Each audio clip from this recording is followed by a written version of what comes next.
every American who's watching, think about what you saw last summer. You saw a White House under siege. You saw a mob. And we know members of this House have promoted mobs. They did it last weekend. It'll happen again. If we put the boundary next to the federal buildings, it'll be subject to a mob controlled by a state, not a federal enclave. That is the last thing this country needs. It's the last thing the federal government needs. I see my colleagues on the other side of that shaking their head. How else would one describe that group outside the White House? It was an uncontrolled mob. Thank God that federal troops were allowed to be there, federal forces, federal law enforcement, to stop that mob. That's why we need the District of Columbia to be the federal enclave. I oppose the bill, and I yield back. Gentleman yields back. Gentleman from Kentucky reserves. The gentlewoman from New York is recognized. I now yield 1 minute to the gentleman from the great state of New York, Congressman Mondale Jones. Gentleman from New York is recognized for 1 minute. Mr. Speaker, I have had enough of my colleagues' racist insinuations that somehow the people of Washington, D.C. are incapable or even unworthy of our democracy. One Senate Republican said that D.C. wouldn't be a, quote, well-rounded working class state. I had no idea there were so many syllables in the word white. One of my House Republican colleagues said that D.C. shouldn't be a state because the district doesn't have a landfill. My goodness, with all the racist trash my colleagues have brought to this debate, I can see why they're worried about having a place to put it. The truth is, there is no good faith argument for disenfranchising over 700,000 people, Mr. Speaker, most of whom are people of color.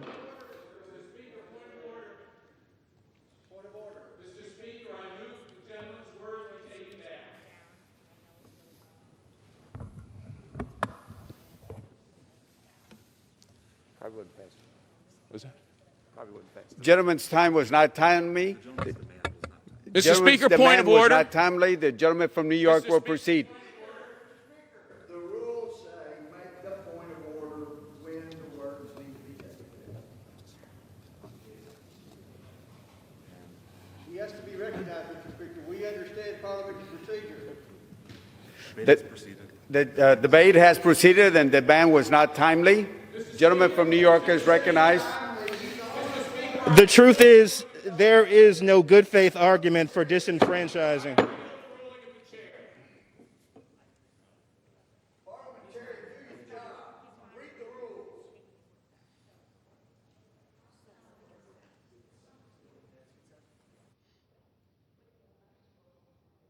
the gentleman from consent to withdraw his words? Does the gentleman from New York ask for unanimous consent to withdraw the words? Mr. Speaker, that's fine. You have my consent to withdraw. Gentleman withdraws his words. Debate is going to continue. Gentleman from New York is recognized. Thank you, Mr. Speaker. The truth is, there is no good faith argument for disenfranchising over 700,000 people, most of whom are people of color. These desperate objections are about fear. Fear that in D.C. their white supremacist politics will no longer play. Fear that soon enough white supremacist politics won't work anywhere in America. Fear that if they don't rig our democracy, they will not win. Today, Democrats are standing up for a multiracial democracy, to democratize all 51 states in this country. I yield back. Gentleman yields back. Woman from New York is reserves. Gentleman from Kentucky is recognized. Mr. Speaker, I yield 2.5 minutes to the gentleman from Virginia, Mr. Griffith. Gentleman from Virginia is recognized for 2.5 minutes. Thank you, Mr. Speaker. DC statehood is unconstitutional. Both Republican and Democrat administrations of the past have long interpreted the Constitution in that fashion. One of the problems with DC statehood is that 2 states, my home state of Virginia and Maryland, gave land for the seat of government, and they did not do so with the intent to create a new state. When Virginia's land wasn't used for the seat of government, Congress ceded it back to Virginia. It did not create a new state. As it was then, retrocession is our best course of action today. Shrinking the seat of government, which is permitted by Article 1, and returning the rest to Maryland for the purposes of representation, offers D.C. residents a voice in the federal legislative branch and keeps faith with Maryland's original cession of land for D.C. It also works within the bounds of the Constitution. Now, I've introduced a bill, and it's later going to be a motion to recommit, and I have also taken great care as a part of that to make sure that retrocession and the transfer of administrative functions from D.C. to Maryland run as smoothly as possible. If you're worried about the details of D.C. government, this bill, this motion to recommit, takes care of them.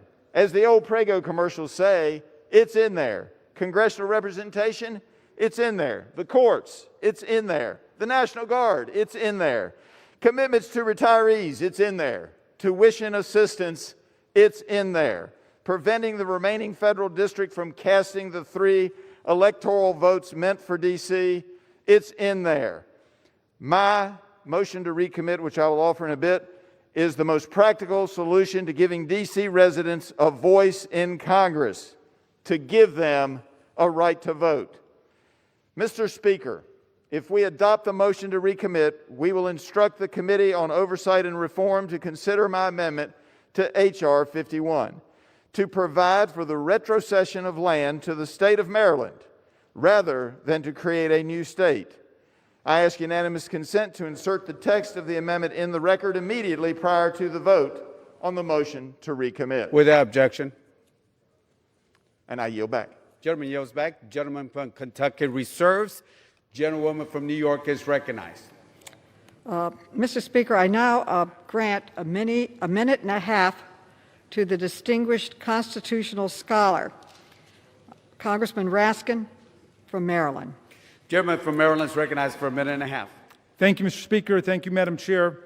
I hope that our distinguished colleagues don't flatter themselves to think that they're the first members of Congress who oppose other Americans' democratic rights to wrap their arguments in constitutional clothing, because this has actually been the standard in American history. With Texas, it was said Texas could not be admitted because it would be unconstitutional because it was its own country, and the Constitution nowhere gives Congress the power to admit a foreign republic as a state. It was said Hawaii and Alaska could not be admitted because they weren't contiguous.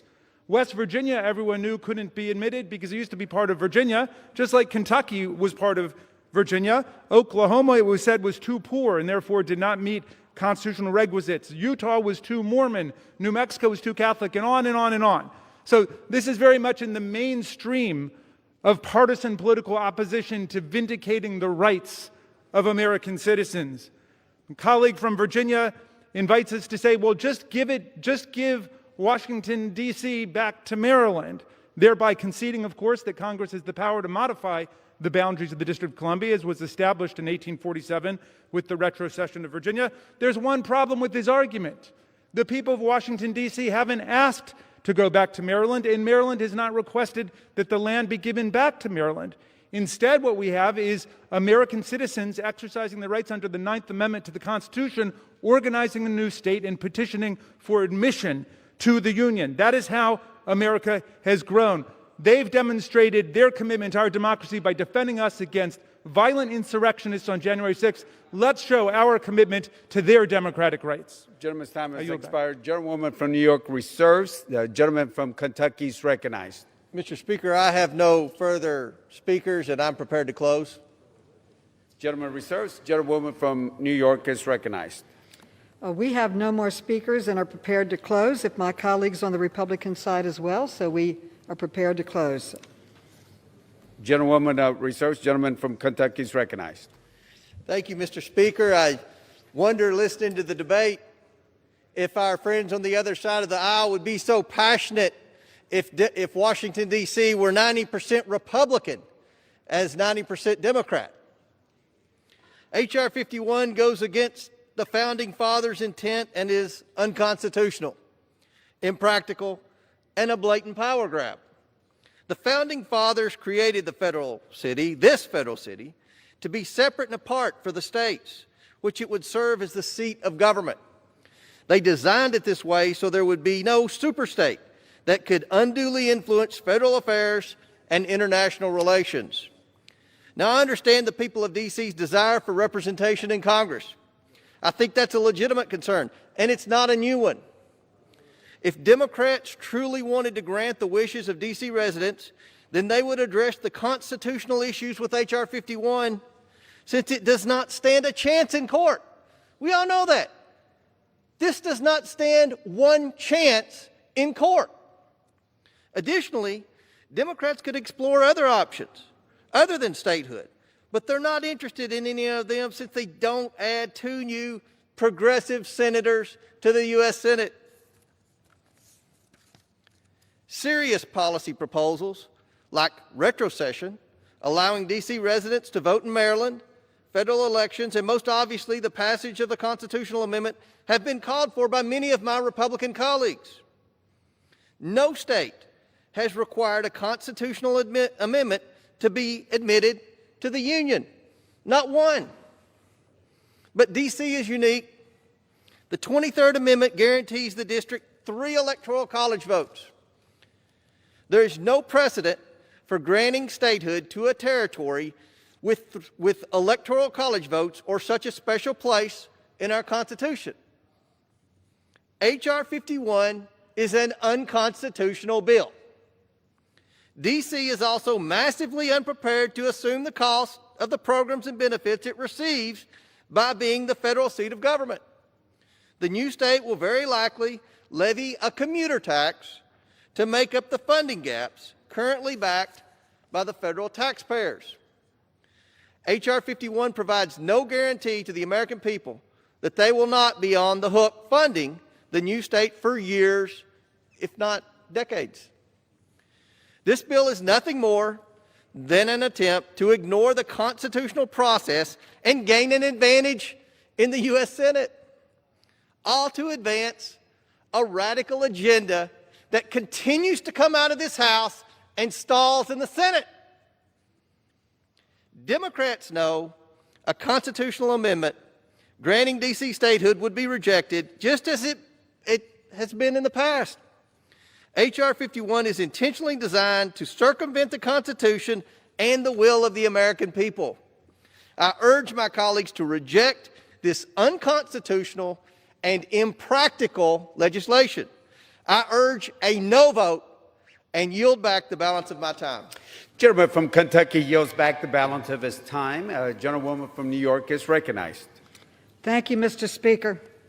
Statehood for D.C. is about fairness, justice, and ensuring that all Americans have an equal stake in our republic.